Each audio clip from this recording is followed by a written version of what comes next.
Benvolguts, avui, dia 24 de febrer, ja farà un any des que va començar la guerra a Ucraïna. Aquest conflicte ha provocat moltes morts al nostre país i ha obligat a moltes famílies a tindre que marxar a causa dels conflictes. En total, 7 milions de persones van tindre que marxar i al nostre institut hi ha alumnes ucranians que a causa d'aquesta guerra van tindre que marxar, com la Victòria, que ara ens explicarà la seva història.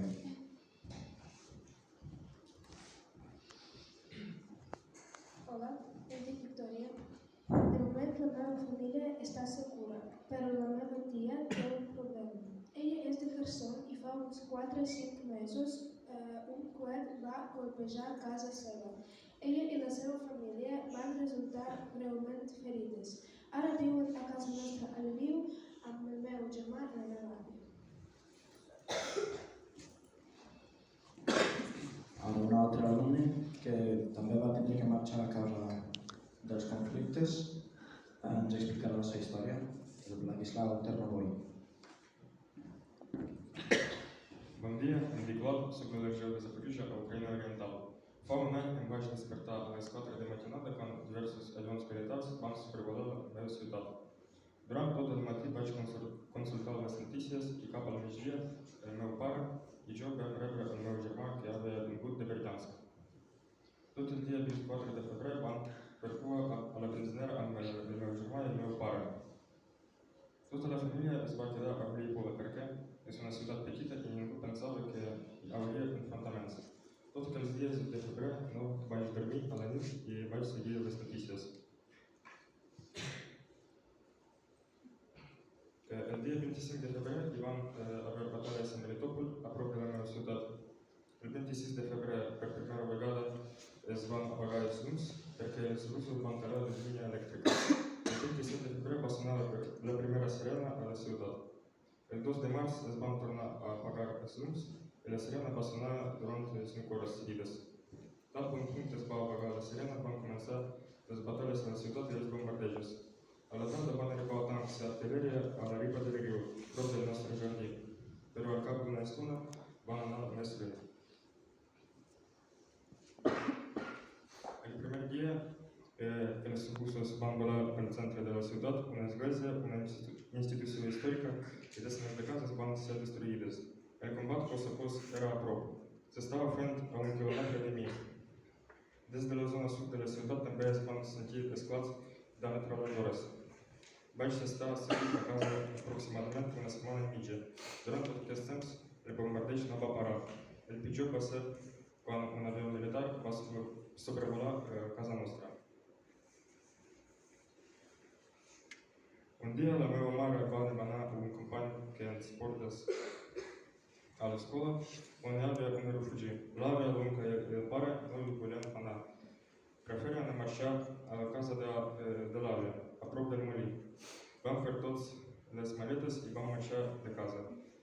Quan vam arribar al molí, el pare va marxar. El vaig veure per darrera vegada. No el vam poder convencer perquè anés amb nosaltres.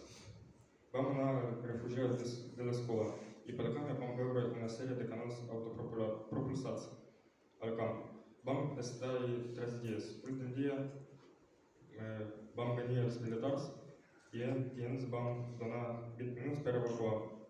Amb la coneguda de la meva mare vam anar al Dnieper. Des d'aquesta ciutat vam apagar un tren fins a Lviv i vam estar a Polònia.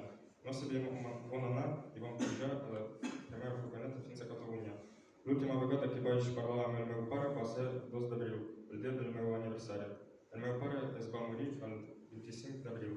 Es deia Alexander.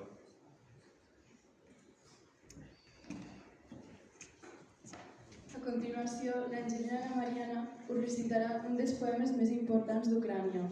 El seu autor és el Taras Shevchenko, també conegut com a Kovzar. Fou un poeta, artista i humanista ucraïnès de la literatura moderna ucraniana. També va ser un dels fundadors de la literatura moderna ucraniana. I ara que us he explicat més o menys qui és l'autor, us recitaré un breu resum del poema. Principalment en aquest poema Taras Shevchenko anima la gent a no perdre l'esperit i no allunyar-se de la seva gent, cultura i Ucrània. També esmenta que siguin forts i que no perdin l'esperança cap al futur. Finalment us vull traduir directament una part important del poema. Enterreu i aixequeu-vos, trenqueu les manilles i amb la sang de l'enemic la voluntat escampeu.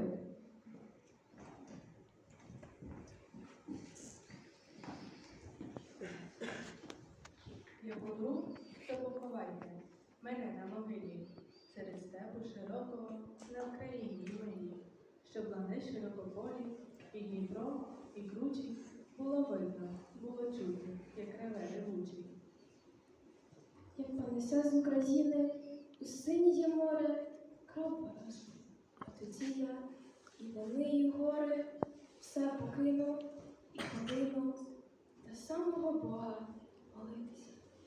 А до того я не знаю Бога, поховайте та вставайте, кайдани порвіте і вражою злою кров'ю волю окропіте. І мене в сім'ї великій, в сім'ї вольній нові, не забудьте пом'янути незлим тихим словом.